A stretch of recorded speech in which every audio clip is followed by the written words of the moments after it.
नमस्ते प्यारे बच्चों। तो हम समझ रहे हैं 2016-17 का ये पेपर, ठीक है ना। तो हम इसका हल समझ रहे थे। तो यहाँ देखिए, जो इसका हमने ये सभी देख लिया है, यहाँ पे मेंटल एबिलिटी के हम यहाँ पे ये सभी प्रश्नों को हमने समझ लिया है और हम इसके आगे देखेंगे। तो यहाँ देखिए, हमें इसके आगे जो प्रश्न दिए गए हैं, तो यहाँ तक के सभी प्रश्नों को पिछली वीडियो के माध्यम से इनको सभी को समझ लिया है कि ये किस प्रकार से हमें परीक्षा में हल करना है। तो इनको अच्छे से तैयारी कर लें। और हम यहाँ देखते हैं, अब ये देखिए, ये दिया गया है, ये 62वां प्रश्न है। यहाँ पे दिया है कि पासे की दो स्थितियाँ नीचे दी गई हैं। यदि 4 सबसे नीचे है तो कौन सा अंक सबसे ऊपर होगा। यदि 4 नीचे है तो ऊपर कौन सा होगा। तो ऊपर और नीचे एक दूसरे के क्या होते हैं, विपरीत होते हैं, है ना। तो यहाँ देखिए, जो पासे दोनों दिए गए हैं, दोनों पासों की स्थितियों में हमें देखना। तो इसमें देखिए 1 2 यहाँ पे 3 लिखा सामने जो दिख रहा है, और इसमें देखो तो 1 6 और 5 लिख रहा है। यहाँ पर देखें तो ये जो है, इसमें समान अंक दोनों पासों में 1 और 1 2 में दोनों में है ना। तो यहाँ से हम शुरू कर देते हैं। तो जो हम यहाँ पे देखिए ये बनाते हैं कि सबसे पहले हम इसके 6 खंड है इस प्रकार से बना लेते हैं, और इन 6 खंडों में हम प्रत्येक को अंक को यहाँ क्रमशः घड़ी की दिशा के अनुसार इसमें लिख लेते हैं। तो यहाँ देखो 1 दिया दोनों में, तो 1 को यहाँ लिखेंगे, और घड़ी की दिशा में चलते हुए यहाँ पे 2 आएगा, फिर यहाँ पे कितना आ जाएगा 3, 2 के बाद ये 3 ही दिया है, और 1 के बाद यहाँ 6 दिया, यहाँ 6 लिखेंगे, 6 के बाद दिया है यहाँ पे 5, तो ये 5 लिखेंगे। अब जो बचा हुआ हमारा अंक रहता है उसको हम इस खंड में लिख देते हैं। सॉरी, ये 6 नहीं 4 है ना। कौन सा बच गया है यहाँ पे 4, तो इसमें सभी हो जाएंगे। 1 हो गया, 2 3 4 5 6, ये सभी भर गए, ठीक है ना। अब देखें यहाँ पे कि कौन अंक किसके विपरीत है। तो यहाँ देखिए 1 के विपरीत क्या निकला। यहाँ पे 1 के विपरीत 4 होगा, 2 के विपरीत 6 होगा, 2 के विपरीत 6, और 3 के विपरीत क्या हो जाएगा, ये 5 हो जाएगा। तो इस प्रकार के अंक आ रहे हैं। तो हमें पूछा गया था कि 4 सबसे ऊपर है और नीचे है, तो ऊपर कौन सा अंक होगा। यानी हमें 4 के विपरीत देखना है। तो 4 के विपरीत 1 है, यह 4 1 के विपरीत है और 1 4 के विपरीत है। तो इसका जो है 4 के यानी ऊपर जो अंक होगा वो 1 होगा। तो यहाँ पे हम 1 वाले में ई में हम सही का निशान बना लेंगे। इसको हम अपने गोले को काला कर लेंगे, ठीक है। चलिए आगे देखिए, इसमें दिया गया है और भी इसमें दिए हैं। तो यहाँ देखें, ये दिया गया है 63वां प्रश्न है। यहाँ पे पढ़िए इसको। यहाँ पे दिया है कि यदि जल को भोजन कहा जाए, भोजन को पेड़, पेड़ को आकाश, आकाश को दीवार कहा जाए, तो फल कहाँ पर लगेंगे। अब यहाँ देखो, जल को क्या कह रहे हैं। जल को हमने कह दिया कि जल हमारा क्या है, जल को हमारे जल माने भोजन, ठीक है ना। यह हमारा भोजन हो गया, जल भोजन। और भोजन को क्या कह रहे हैं, ये देखो भोजन को इन्होंने कहा कि भोजन हमारे पेड़ हैं, ठीक है, ये पेड़ हो जाएगा, ठीक। और पेड़ को क्या कह रहे हैं, पेड़ को कह रहे हैं कि ये पेड़ यानी आकाश, ठीक है। पेड़ को इन्होंने आकाश कहा, और आकाश को क्या कह रहे हैं, दीवार, है ना। यहाँ देखिए, तो आकाश, आकाश को हम कहेंगे दीवार, ठीक। अब यहाँ पे पूछा कहा जा रहा है कि तब बताइए फल कहाँ लगेंगे। फल कहाँ लगते हैं, पेड़ में। तो पेड़ को क्या कह रहे हैं, पेड़ को कह रहे हैं आकाश, है ना। तो फल कहाँ लगेंगे, आकाश में लगेंगे। तो यहाँ पे ऑप्शन हो जाएगा सी नंबर का आकाश, ठीक है। इस प्रकार से अब यहाँ देखो 64वें में, यदि दीवार को खिड़की, खिड़की को दरवाजा, दरवाजे को फर्श, फर्श को छत और छत को रोशनदान कहा जाए, तो व्यक्ति किस पर खड़ा है। तो यहाँ देखिए, अब हमने क्या कहा, यहाँ बिल्कुल ऐसी स्थिति बनाना हमें। तो यहाँ देखिए, पहले दिया गया है दीवार, ठीक है ना। दीवार को क्या बोल रहे हैं कि ये दीवार हमारी खिड़की है, ठीक। ये दीवार खिड़की हो जाएगी, खिड़की दरवाजा हो जाएगा, खिड़की दरवाजा, खिड़की को बोल रहे हैं कि यह दरवाजा है, ठीक है, ये दरवाजा हो गया। और दरवाजे को फर्श, ये है दरवाजा, दरवाजा को हम बोल रहे हैं कि दरवाजा हमारा जो है यह फर्श है, ठीक, ये फर्श है। और फर्श को छत कह रहे हैं, फर्श को क्या कह रहे हैं, छत। तो इसको हम छत बोलेंगे कि फर्श हमारा छत है, और छत को रोशनदान, और छत को क्या कहेंगे हम, रोशनदान, ठीक है। ये हमने यहाँ पे लिख लिया कि ये हमारा रोशनदान है। अब देखिए पूछा क्या गया है व्यक्ति किस पर खड़ा है, तो व्यक्ति कहाँ खड़ा होता है, फर्श पर, है ना। तो फर्श को क्या कह रहे हैं ये लोग, फर्श को कह रहे हैं छत। तो अब देखिए व्यक्ति फर्श ही पर खड़ा रहता है नीचे अपना, है ना। तो फर्श को क्या कह रहे हैं, छत। तो इसका उत्तर हो जाएगा छत। ठीक है, चलिए आगे देखिए। तो इसमें दिया गया है कि यहाँ पर निर्देश दिया है कि निम्नलिखित 4 समूहों में से एक शेष 3 से भिन्न है, यानी अलग है, जो भिन्न है उसे ज्ञात कीजिए। ठीक है ना। यहाँ देखो ये A B C D 4 option दिए हैं। इन चारों ऑप्शनों में ये देखना है कि अलग कौन सा है। तो यहाँ पे देखो, यहाँ पे ये दिया गया है ऑडियो, और यहाँ एराइज, यहाँ अबैक, यहाँ वीडियो। तो इनमें आपको अलग देखना कि कौन सा है। तो यदि हम इसमें उच्चारण में देखें तो उच्चारण से कुछ नहीं है। यहाँ देखें तो प्रत्येक में जो स्वर आए हुए हैं, यहाँ पे ए यू आई ओ, ठीक है ना, प्रत्येक में एक एक स्वर आया है। इसमें भी ए आर एस के बाद ई आ गया है, ठीक है ना। तो 2 वावल हैं और यहाँ पे ये 3 स्वर आ गए हैं, है ना। तो ये देखो 3 स्वर हैं यहाँ पे, तीनों अलग हैं। अबैक में भी ए और ई आया है, और वीडियो में आई ई ओ, ये 3 स्वर इसमें भी आ गए हैं। तो इनमें से अलग कौन है, तो यदि स्वरों के हिसाब से इसको देखा जाए तो इसमें 2 स्वर एक साथ आए हैं अबैक में, इसलिए ये जो है इनसे भिन्न है। ठीक है, तो इस प्रकार से इसको अलग छांट देना है कि ये अलग है। चलिए आगे देखिए। यहाँ पर देखिए 66 में दिया गया है, बीट दिया है, ट्रेन दी गई है, प्राउड दिया गया है और स्कांट दिया गया है। तो इनमें हमें अलग छांटना है कि क्या है। तो यहाँ देखो बीट में, इसमें देखें तो 2 स्वर हैं, ट्रेन में ए आई 2 स्वर हैं, और यहाँ पे प्राउड में ओ यू, ये इसमें भी 2 स्वर हैं, और इसमें देखें स्कैंट में 1 स्वर है। तो स्वरों के हिसाब से इनमें जो है ये स्कैंट अलग है। ठीक है ना। तो इस प्रकार से हमें देख देना है। चलिए 67 में देखें, जंगल, पत्ती, बीज, फूल। अब ये जो पत्ती है, बीज है, फूल है, ये सभी एक ही यानी पेड़ में लगते हैं, और ये जंगल इसका क्या है, अलग हो जाएगा। ठीक, चलिए यहाँ आगे देखें तो देखें यहाँ पे 68वां जो दिया गया है, इसमें दिया है कि क्रिकेट, फुटबॉल, हॉकी और कैरम हैं तो सभी खेल, लेकिन क्रिकेट, फुटबॉल और हॉकी ये ग्राउंड पर खेले जाते हैं, और कैरम तो अपने घर में भी बैठ के खेलते हैं। ठीक है ना। तो ये इसका अलग हो जाएगा। इसी प्रकार से 69वां देखिए, तो इसमें दिया गया है कि इसमें है 13 1332, 1729, यहाँ 10,000 दिए गए हैं, 2,198, 1,000 दिए गए। ठीक है ना, 1,000 है ये, और 2,198 है। तो इनमें अलग छांटना है। तो इनमें अलग है 1,000 क्यों है, क्योंकि ये संख्या 10 का घन होता है, 10 का घन, और कोई भी संख्या किसी का घन नहीं आ रही है। तो इस प्रकार से ये जो 1,000 है ये बिल्कुल इससे भिन्न है। ठीक है, आगे देखें, यहाँ पे दिया गया है कि बागवानी, मिस्त्री, दर्जी, शिक्षक। अब देखें ये इस पे मिस्त्री रहता है, दर्जी रहता है, शिक्षक रहता है, और यहाँ पे देखें तो ये बागवानी, ये अलग हैं, ये बागवानी शब्द है, और ये सभी जो हैं एक प्रकार से ये मनुष्य हैं, है ना। ये सभी क्या हैं, ये मनुष्य हैं, और ये बागवानी, बागवानी तो क्या होती है, बागवानी ये अपना जो गार्डन होता है उसको अपन बागवानी के उसमें मतलब मानते हैं। ठीक है, चलिए आगे देखिए। यहाँ देखिए निर्देश दिया है कि दिए गए चित्र में आयत पुरुषों को प्रदर्शित करता है, और त्रिभुज शिक्षित को प्रदर्शित करता है, वृत्त शहरी आबादी को प्रदर्शित करता है, वर्ग सरकारी नौकरी को प्रदर्शित करता है। तो दिए गए प्रश्नों के यहाँ उत्तर दीजिए। तो यहाँ देखिए जो यहाँ पे पूरा आयत बना हुआ है, तो ये देखिए यहाँ से ये पूरा आयत है ना। तो आयत में कौन कौन कितनी संख्या दी गई है, ये सभी संख्या आयत के अंतर्गत आती हैं। तो ये हम आयत में लिख लेंगे। इसके बाद त्रिभुज में शिक्षित को प्रदर्शित कर रहा है। तो अब देखिए ये जो शिक्षित व्यक्ति है हमारे 4, 5 और 11 ये शिक्षित हो जाएंगे।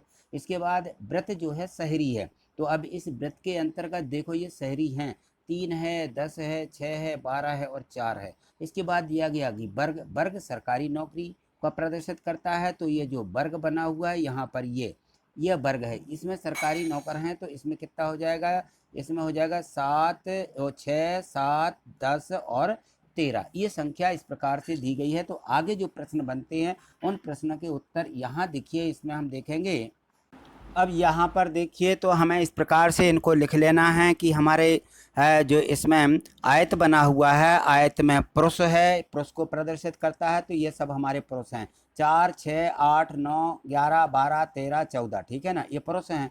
ये शिक्षित व्यक्ति है हमारे इसमें त्रिभुज में, तो त्रिभुज शिक्षित को प्रदर्शित करता है, तो त्रिभुज में 4, 5 और 11 अंक दिए गए हैं।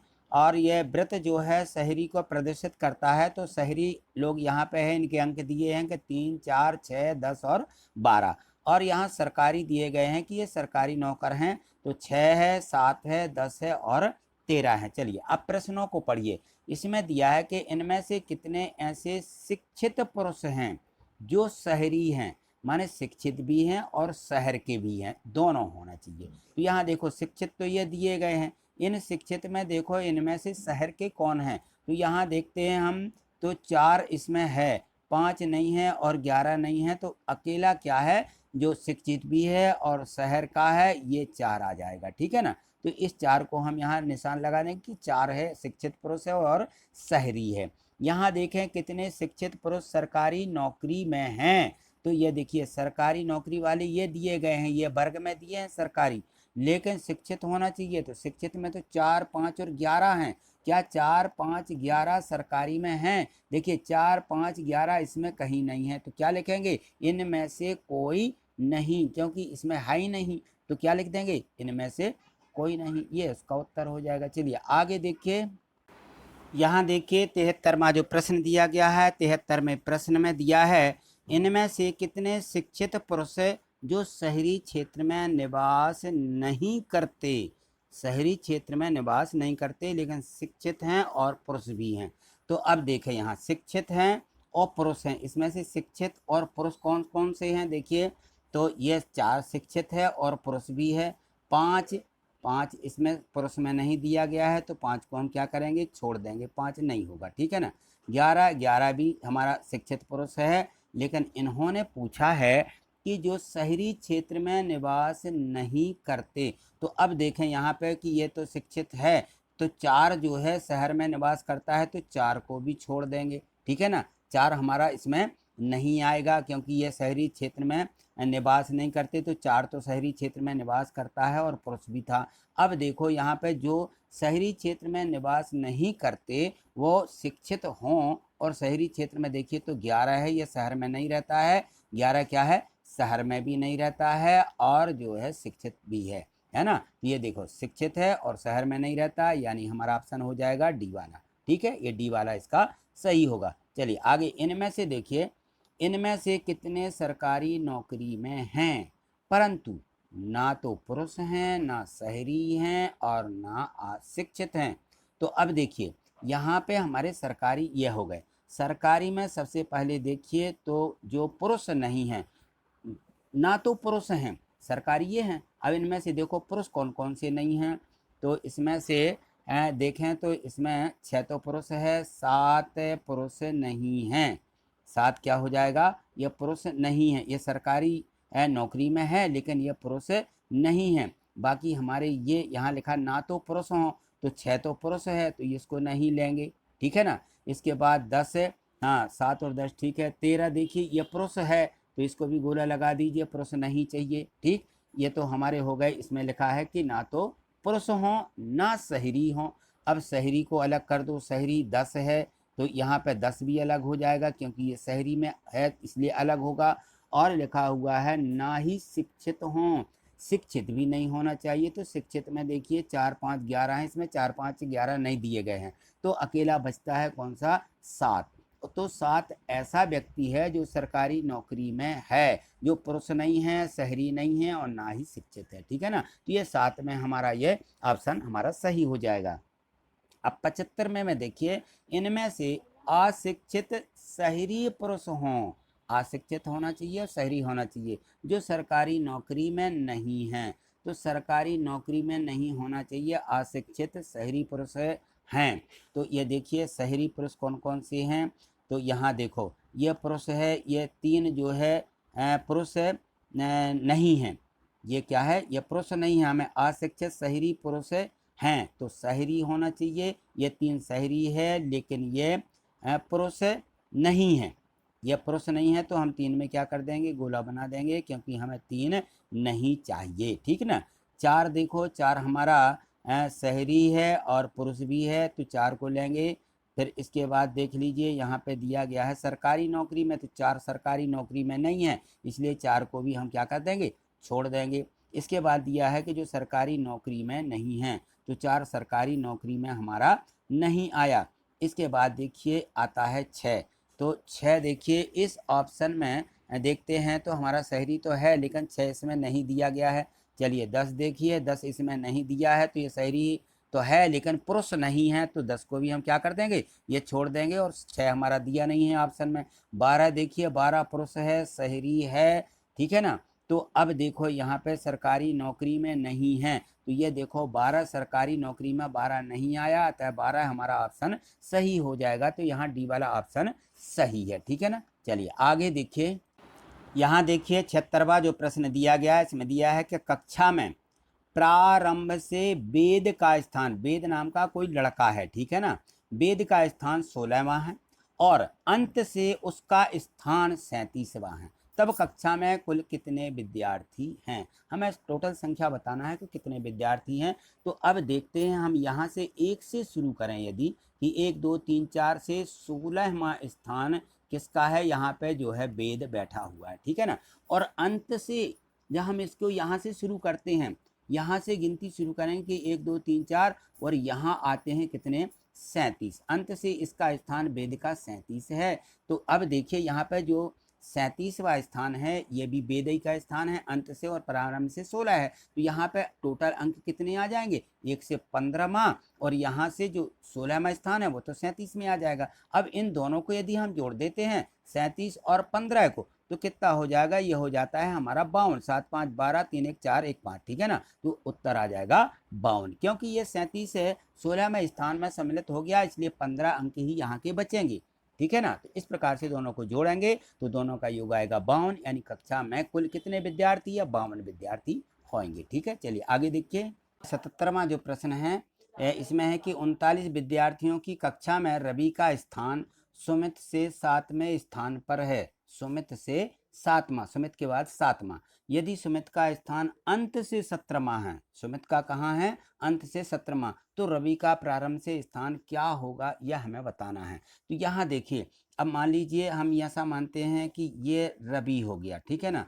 और यहाँ पे मान लीजिए ये सुमित है, ये सुमित, ठीक है ना। तो ये कह रहा है कि रवि का स्थान सुमित से 7वां है और सुमित का स्थान अंत से कितना है, सुमित का स्थान अंत से 17वां है। तो हम जब यहाँ अंत लिखेंगे तो अंत में टोटल कितना दिया गया है, 39 विद्यार्थी हैं, तो ये लास्ट 39 होगा, 39 से यहाँ गिनती शुरू करेंगे तो यहाँ से ये 17वां स्थान आ गया, किसका, सुमित का, ये सुमित का अंत से 17वां स्थान है।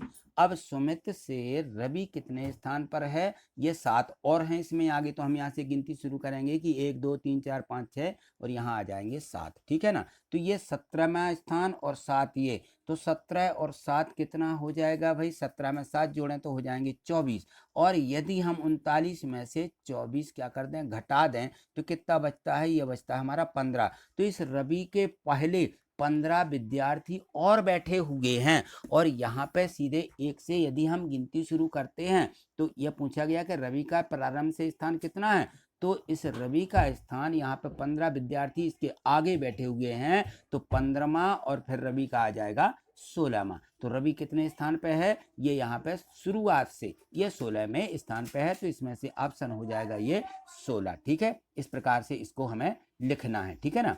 अब यहाँ देखिए 78वां, गौरव उत्तर दिशा में 20 मीटर चलकर बाएं मुड़कर 40 मीटर चलता है, फिर बाएं मुड़कर 20 मीटर चलता है, फिर दाएं मुड़कर 20 मीटर चलता है, तब उसकी प्रारंभिक बिंदु से दूरी क्या होगी यह हमें बताना है। देखिए यहाँ पर, तो यहाँ देखिए इस 78वें प्रश्न में जो दिया गया है, तो इसमें क्या दिया है, सबसे पहले तो हम ये देखेंगे कि ये 20 मीटर उत्तर दिशा में चलता है, तो उत्तर दिशा किस तरफ होगी।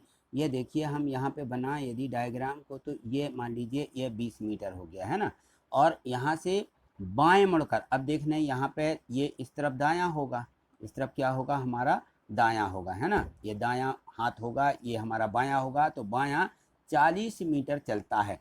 अब यहाँ से ये चलेगा कितना 40, ये 40 मीटर हो जाएगा।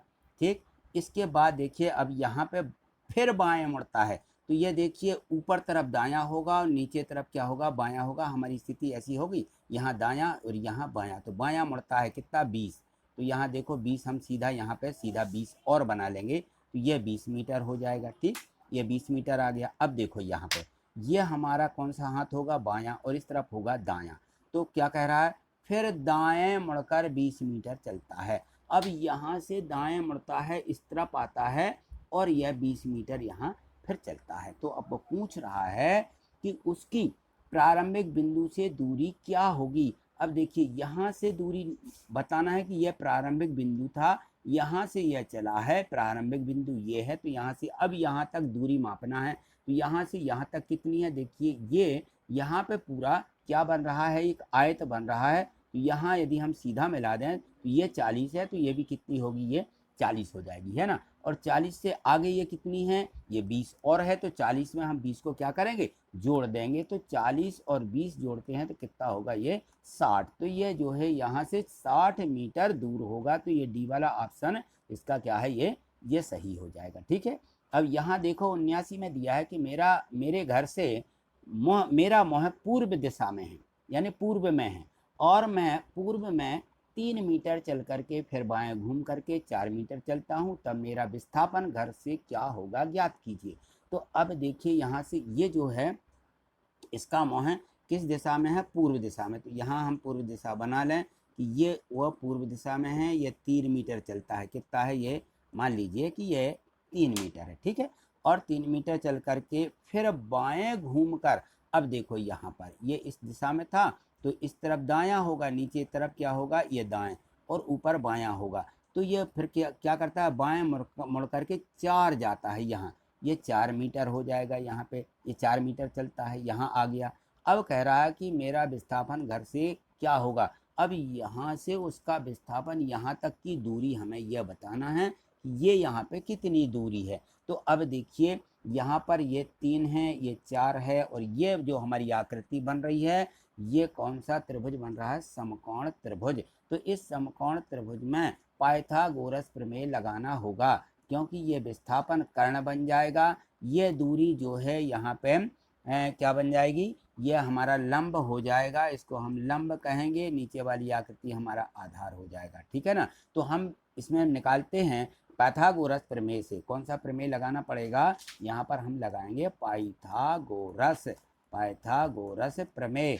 पाइथागोरस प्रमेय क्या कहता है कि कर्ण का वर्ग बराबर, यहाँ पे लिखेंगे हम कि हमें जो विस्थापन निकालना है वो कर्ण है, कर्ण का वर्ग बराबर लंब वर्ग धन आधार वर्ग, यानी 4 का वर्ग करिए और 3 का वर्ग करिए, कितना आ जाएगा, 4 चौके 16 हो जाते हैं, 3 तिरका 9 होगा, तो 16 और 9 कितना आ जाएगा, ये 25। अब यहाँ देखो ये कर्ण का वर्ग आया, यहाँ 25 आ गया, तो हम क्या करेंगे, यहाँ पर कर्ण बराबर हमें निकालना है, तो 25 का वर्गमूल निकालेंगे।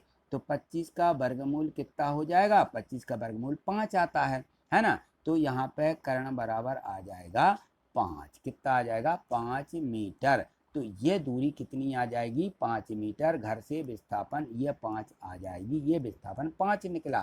ठीक है ना, तो उसकी दूरी क्या होगी, 5। इसमें कहाँ, ये बी वाले ऑप्शन में दी गई है दूरी, तो ये इसका विस्थापन बी हो जाएगा। ठीक है, तो अब देखिए अगले प्रश्न को देखते हैं। देखिए तो इस 80वें प्रश्न में देखिए दिया गया है कि यदि ऋण का अर्थ भाग है, धन का अर्थ गुणा, भाग का अर्थ ऋण और गुणा का अर्थ धन है, तब निम्नलिखित समीकरण में से कौन सही लिखा है। तो यहाँ देखिए ये ABCD में संख्या लिखी गई हैं, तो इसमें सभी संक्रियाएं धन ऋण गुणा भाग लिखा गया है, तो इनको हमें बदलना है।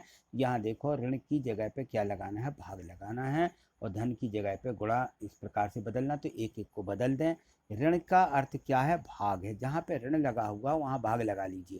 तो देखिए यहाँ पे ये ऋण लगा हुआ है, यहाँ पे भाग लगा लेंगे हम, यहाँ पर भी, तो इनमें हम क्या करेंगे, ऋण की जगह पे भाग लगा लेंगे। यहाँ पे ऋण लगा हुआ है तो हम भाग लगा लेंगे, इसमें ऋण है तो यहाँ पे हम क्या लगा लेंगे, ये भाग, क्योंकि ऋण का अर्थ भाग है और धन का अर्थ गुणा है।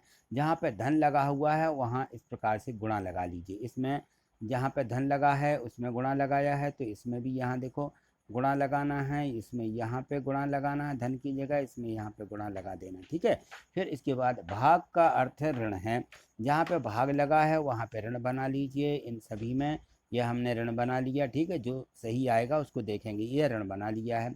ठीक है, और गुणा का अर्थ धन है, जहाँ गुणा लिखा है उसको क्या बनाना है, धन बनाना है। गुणा की जगह पे इस प्रकार से हमने धन बना लिया सभी में। ठीक है, ये हमने धन बना लीजिए। अब चलिए आपको क्या करना है, हल करना शुरू करना है। तो जो हमारा सही हो जाएगा उसको हम सही कर देंगे और बाकी को छोड़ देंगे, कोई दिक्कत नहीं। ठीक है ना, चलिए यहाँ पे देखिए, तो हमारा जो बॉड मास का नियम होता है वो लगाते हुए कि पहले हमें क्या करना पड़ता है, गुणा करना पड़ता है। तो यहाँ देखिए 5 और 4 का हम गुणा करेंगे तो 20 आ जाएंगे। यहाँ है 52, 52 में से 20 क्या करेंगे, घटाना है, और यहाँ लगा हुआ है धन। ठीक है ना, धन लगाएंगे और फिर हमें भाग देना है। तो ये देखिए 8 में 2 का भाग लगाएंगे तो 2 चौके 8, यहाँ क्या आ जाएंगे 4। चलिए 52 में से 20 घटाइए, 4 जोड़ दीजिए। 52 में से यदि हम 20 घटाते हैं तो 32 और धन 4 जोड़ेंगे तो कितना हो जाएगा 36, जो कि पहले में 36 आ रहा है। बिल्कुल पहले ही उत्तर हमारा सही है, यानी आगे लगाने की हमें आवश्यकता नहीं है क्योंकि हमारा पहले ही उत्तर सही आ गया। चलिए ठीक है, आगे देखें। इसमें जो 81वां प्रश्न दिया गया है कि 6 व्यक्ति PQRST, ये 6 व्यक्ति हैं यहाँ पे PQRST U तक, और एक वृत्ताकार टेबल की ओर मुँह करके इस प्रकार से बैठे हैं कि R S और P के बीच में है और U P और T के बीच में है, तो Q की स्थिति क्या होगी। तो देखिए यहाँ पे हम इस प्रकार से इनको यहाँ पे लिखेंगे।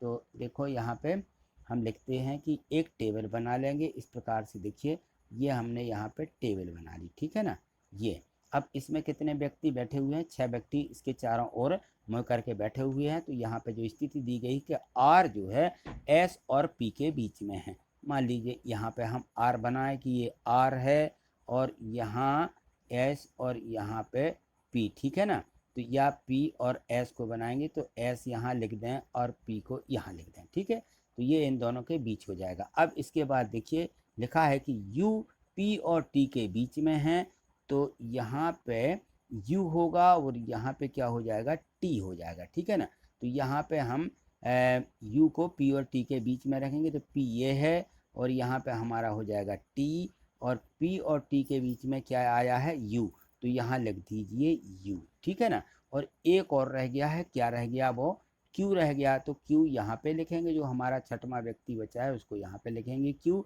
अब पूछ रहे हैं तो Q की स्थिति क्या होगी, तो Q देखिए हमारा S और T के बीच में आ गया है। ठीक है ना, तो यहाँ देखेंगे तो Q जो है S और T के बीच में है। ठीक, ये स्थिति यहाँ पे निर्मित हो जाएगी। ठीक है, चलिए आगे देखिए। तो यहाँ 82 में प्रश्न में दिया है कि PQRS और T में से, ये हमें यहाँ पे 5 अक्षर दिए गए हैं, इनमें से S R से बड़ा है परंतु T के बराबर बड़ा नहीं है और Q P से सिर्फ बड़ा बस है। तो अब बताइए इनमें से सबसे छोटा कौन है, ये हमें इनमें से निकालना है। तो इनको यहाँ पे लिख लीजिए, ये दिए गए हैं PQRS और दिया गया है T। ठीक है ना, ये 5 अक्षर दिए गए हैं। अब यहाँ पे भरिए, क्या कह रहे हैं कि S जो है S R से बड़ा है, तो S जो है R से बड़ा है, तो यहाँ पे S को बड़ा कर दीजिए, S को बड़ा कर दिया और ये R को छोटा कर दिया। ठीक है ना, क्योंकि S जो है R से बड़ा है तो R छोटा होगा, और परंतु T के बराबर बड़ा नहीं है। S बड़ा तो है लेकिन T के बराबर बड़ा नहीं है, तो T क्या है, T और इससे बड़ा होगा। ठीक है ना, तो ये T को और बड़ा बना दीजिए। ठीक, अब देखिए ये लिखा है कि Q P से सिर्फ बड़ा है। Q बड़ा तो है लेकिन किससे, P से बड़ा है, बाकी किसी और से नहीं, Q से सिर्फ बड़ा बस है। तो यानी कहना चाहिए कि जो P है ये Q से छोटा है। ठीक है ना, मगर इनसे किसी से बड़ा नहीं बताया जा रहा। तो यहाँ देखिए ये सबसे जो पूछा गया है इनमें से कि सबसे छोटा कौन होगा, तो सबसे छोटा हमारा पी होगा। तो ये पी वाले ऑप्शन हमारा यहाँ पे ये सही हो जाएगा। ठीक है, चलिए 83वां अगला देखें। तो यहाँ पे देखो 83 में दिया गया है कि इस दी गई श्रेणी संख्याओं की श्रेणी में से उस संख्या को ज्ञात कीजिए जो दी गई श्रेणी में शामिल नहीं है। ये यहाँ पे श्रेणी दी गई है देखिए क्रमशः, तो इनमें से कौन सी संख्या इसमें नहीं आएगी जो आपका क्रम बन रहा है। तो उस क्रम में देखिए यहाँ 5-5 के एक प्रकार से वर्ग और गुणा करते हुए चल रहे हैं। तो हम यदि यहाँ पे गुणाना करके यहाँ से शुरू करते हैं तो हम भाग देना शुरू करेंगे। तो देखिए 5-5 में है, तो हम यदि इसमें 5 का भाग देते, कितने का, 5 का भाग देंगे तो 5 छक्के 30, 5 दूनी 10 और 5 25, यानी ये संख्या आ जाएगी 625। 5 का भाग देने पर मिलेगी हमें 625, और 625 में 5 का भाग दें कितना आएगा, यहाँ पे 5 एकम 5, या जाएगा 5 एकम 5 और 5 दूनी 10 और 5 25, 125 आएगा। तो यहाँ लिखा है 105। ठीक है ना, आगे चलिए 5 का फिर 125 में यदि हम भाग लगाते हैं तो 5 का 5 दूनी 10 हो जाएगा, और 5 एकम 5 25 आ जाएंगे। तो ये 25 यहाँ पे मिल रहा है, बिल्कुल सही है। इस 25 में यदि हम 5 का भाग लगाएं तो 5 25 सम 5 पंचे 25, तो यहाँ 5 आ जाएगा। अब 5 में फिर हम 5 का भाग लगाएंगे तो कितना आएगा, 1 आ जाएगा। यानी ये सीरीज जो बनी हुई है यह 5 के भाग से या 5 के गुणा से बनी हुई है। तो यहाँ देखिए जो संख्या अलग आ रही, यहाँ पे ये 150 गलत आ रही है, यहाँ 125 होना चाहिए 150 की जगह पर।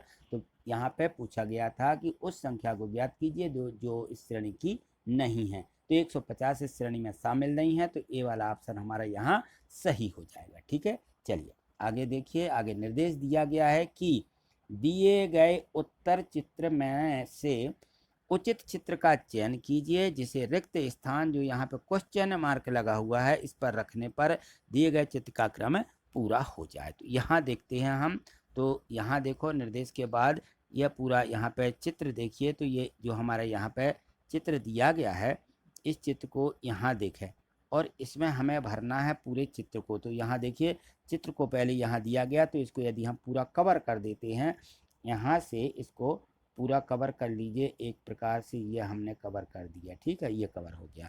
अब देखो इसके बाद जो यहाँ पे हमारे चित्र बन रहा है, तो यहाँ इसको हम ऐसा कवर करेंगे और इसको यहाँ ऐसा कवर कर देंगे। ठीक है ना, तो ये पूरा चित्र कवर हो जाएगा यहाँ से। तो अब ये आकृति किस में बन रही है, तो ये देखिए किस में है, ये पहले वाले में दी गई है कि ये आकृति चाहिए थी, ये वाली आकृति। ठीक है ना, तो ये इसमें पहले वाला सही हो जाएगा। ठीक, चलिए आगे देखिए।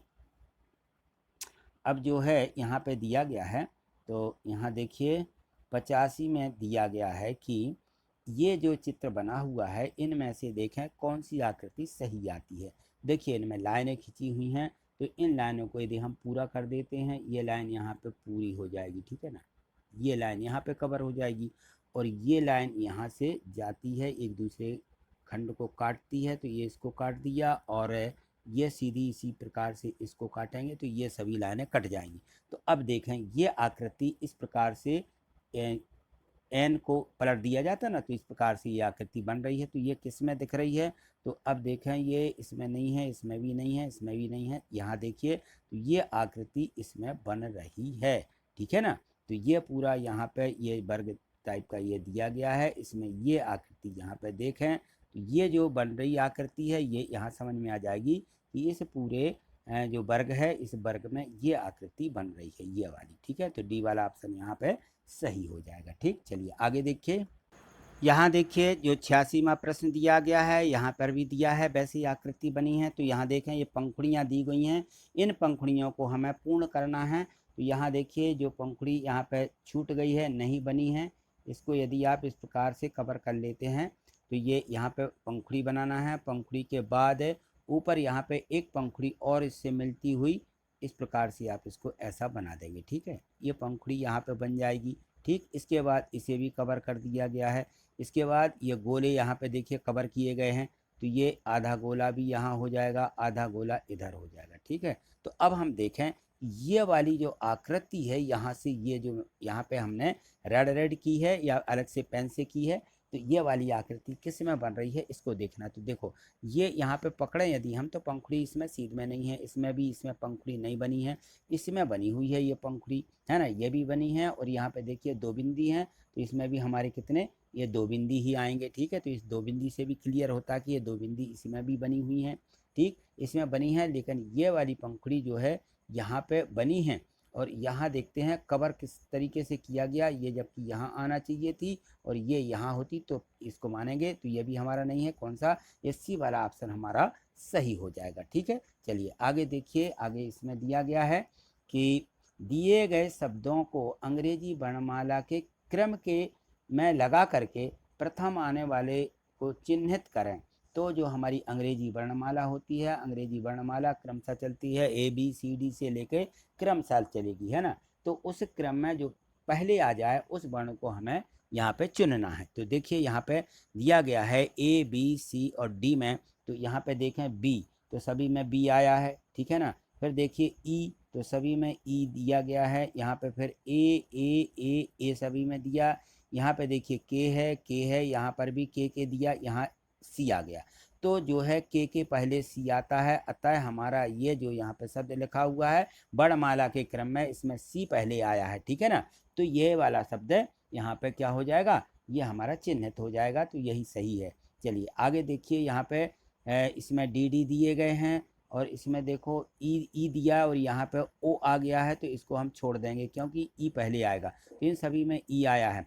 फिर इसके बाद देखिए सी, और यहाँ जी है तो सी पहले आता है, तो सी दो में पहले आया, तो इन दोनों में से कौन सा होगा, आगे चलेंगे। यहाँ पे ओ आया है, यहाँ पर भी ओ आया, यहाँ बाई आया है, यहाँ पे सी है, तो सी पहले आएगा, बाई बाद में आता है। तो सी वाला ये जो हमारा यहाँ पे डिकॉर्ड लिखा हुआ है सी, तो ये हमारा यहाँ पे सही हो जाएगा, ठीक है ना। इसको वर्णमाला के क्रम में पहले चिन्हित किया जाएगा। चलिए आगे देखिए, और भी दिए हैं इसमें।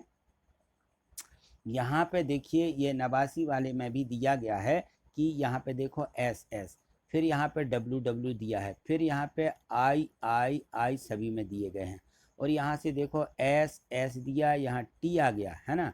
तो एस के बाद टी आता है, यानी इसको तो छोड़ ही देंगे, एस और इसके बाद आर है, तो एस के पहले आर आता है, आर एस और फिर टी, तो आर पहले आएगा, तो ये पहले वाला वर्ण मिल गया। तो यहाँ पे हम इस पर चिन्हित कर देंगे इसको कि ये हमारा पहले वर्णमाला के अनुसार पहले वाला शब्द यहाँ पे आया है, ठीक है। अभी इसको 90 वाले में देखिए, यहाँ पे देखें तो इनको क्रमशः देखें तो डब्ल्यू पहले दिया गया है सभी में, फिर आर भी सभी में दिया गया है। चलिए आगे चलें, तो आई और इसके बाद में ओ है और इसके बाद में ई है, ठीक है ना। तो ओ और आई के पहले ई आएगा ही, है ना। तो ये जो है यहाँ पे रेच लिखा हुआ है, यही शब्द पहले आ रहा है अंग्रेजी वर्णमाला के क्रम में, ठीक है ना। तो इस प्रकार से हमें इनको छांटना था। तो आज इतना ही, मिलते हैं अगली वीडियो के माध्यम से। आशा है आपको ये सभी पूरा प्रश्न पत्र जो यहाँ पे मैंने समझाया है आपको समझ में आ ही गया होगा। यदि आपको कहीं पे कोई डाउट है या ऐसा समझ में आता कि हमें समझ में नहीं आया है या आपसे हल करते नहीं बनता है, तो निश्चित ही आप कमेंट्स करिएगा, और प्रत्येक वीडियो को लाइक करना मत भूलिए। और जो है यहाँ पे जो सब्सक्राइब है, सब्सक्राइब को भी, चैनल को सब्सक्राइब करके रखें, जिससे कि जैसे ही हम वीडियो डालते हैं तो आपको इसका नोटिफिकेशन, बेल आइकन नोटिफिकेशन की घंटी आती है, उसको भी प्रेस कर लें, जिससे आपको सभी नोटिफिकेशन मिलें और आपको वीडियो मिल सके, ठीक है। थैंक यू, धन्यवाद।